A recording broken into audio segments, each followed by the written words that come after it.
इतकी वर्ष तुम्ही एकत्र आहात, सहजीवन तुम्ही अनुभवलंय एकमेकांसोबतचं.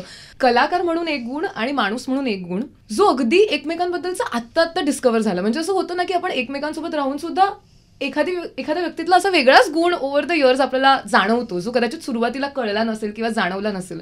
तर एकमेकांबद्दलचा एक आर्टिस्ट म्हणून सुद्धा आणि एक माणूस म्हणून सुद्धा एक एक गुण काय सांगाल? मी सांगतो आधी. येस. माणूस म्हणून आधी सांगतो की ती ॲट टाइम्स खूप चाइल्ड लाईक असते. चाइल्डिश नाही म्हणत आहे मी. There is a difference. Child like ज्याला आपण म्हणतो, आणि तो गुण तिने तिच्या वडिलांकडनं घेतलेला आहे असं मला तरी वाटतं. ते तसं आलेलं आहे. आणि त्यामुळे ना एक निरागसता तिच्यात जी आहे ती मला भयंकर आवडते. पण त्याचबरोबर कुठलीही कलॅमिटी, देव न करो, पण कलॅमिटी जर कधी आली कुठल्याही प्रकारची, पण ती छोटी असो वड, ती जी ठामपणे उभी राहते ना, तेव्हा तो चाइल्ड लाईक फील कुठेही दिसत नाही. ती मॅच्युरिटी दिसते. आणि बरोबर मी जर काही संभ्रमात असलो तर मला ते अचूक उत्तर देणं की हे असं, हे असं, हे असं करा, हे जे सांगणं आहे ना माणूस म्हणून, यांनी मला आयुष्यात खूप सपोर्ट दिलेला आहे. खूप मदत मला मिळालेली आहे. आणि जे काही मी माझ्या लग्नानंतर जे काही केलं आहे किंवा करू शकलो आहे, त्याच्यामध्ये सुप्रियाचा सिंहाचा वाटा आहे असं मी मानतो. आणि एक कलावंत म्हणून it is a boon to have an actress like Supriya. आणि ती माझी बायको जरी असली तरीसुद्धा चित्रपटात काम करताना मी तिला बायको म्हणून बघत नाही. मी एक ॲक्ट्रेस म्हणूनच बघतो आणि एक टॅलेंटेड ॲक्ट्रेस म्हणून बघतो. आणि ती मग काही वेळेला नवरा समोर असल्यामुळे काही टँट्रम्स पण येतात जे बाकीच्या दिग्दर्शकांबरोबर नाही आहेत. कुठल्याच बाकीच्या दिग्दर्शकांच्या सगळं ऐकते सगळं. पण इकडे कसा हक्क आहे, इथे नाही करायचं तर मग कुठे करायचं, हाही एक भाग आहे ना.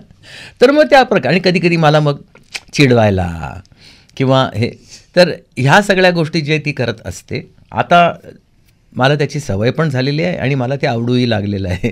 आणि मला ते आता कधी कधी एक्सपेक्टेड पण, अच्छा आज ह्या मूड आहे का, बरं ठीक आहे. तर ही एक ॲक्टर म्हणून आमची जी गिव्ह अँड टेक आमचा डायरेक्टर टू ॲक्टर आहे तो अशा प्रकारे आहे.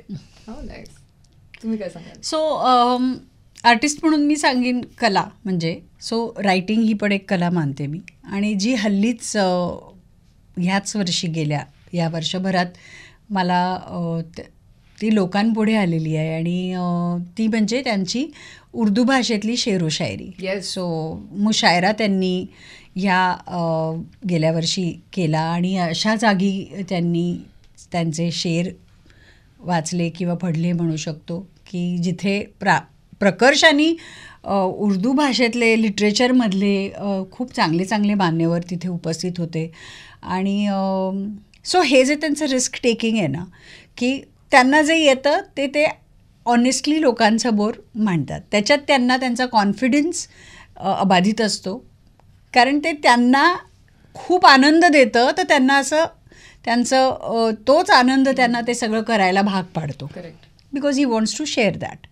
सो हा गुण मला त्यांचा डिस्कवर झाला असं नाही, पण हा प्रामुख्याने पुढे आला, कारण तसा त्यांचा आहे तो गुण नेहमीच मी बघत आलेली आहे, विच इज खूप लोकांनी इम्बाईब करण्यासारखा आहे तो. सो कलाकार म्हणून ते आणि माणूस म्हणून तेच, म्हणजे हे सगळं करायला at this stage of his life. तुम्ही म्हणाल तर ही 67 61 वर्ष. हे मी का सांगते एज हा फॅक्टर, कारण हे त्यांचा 61वं वर्ष आणि त्यांनी इतके वर्ष काम केलं. सो असं नाही आहे की मी पण ही जी एनर्जी आहे ॲज अ माणूस म्हणून सतत पॉझिटिव्ह विचार करण्याची, कारण ह्याच साधारण बरोबर असलेले जे मानसिकरित्या थकवत नाहीत ते, he is energetic, is always. त्यांचं कारण आउटलुक पॉझिटिव्ह आहे. म्हणजे more than criticizing anything he will पहिल्यांदा ते सगळ्यात विचार करतील की ह्याच्यात पॉझिटिव्ह काय आहे. म्हणजे एखाद्या माणसामध्ये एखादा एवढासा गुण बघितला, माझ्यातच बघा, समजा मी माझंच उदाहरण देते की असं छोटंसं काहीतरी बघितलं तर ते ॲम्प्लिफाय करतात. आणि मला सांगताना म्हणजे मला असं इतपत वाटावं की नाही हे एवढं मी नाही आहे, पण आय शूड बी दॅट. म्हणजे ते मला एस्पायरिंग होतं. सो मला हे पण खूप चांगलं वाटतं ते त्यांच्याकडनं. असं काही आलं की मनातल्या मनात आपण टिकमार्क करू शकतो की at least I can try to be like that. म्हणजे मी नाही असले तरी आय कॅन ट्राय दॅट असं. किती मस्त सांगितलं तुम्ही दोघांनी.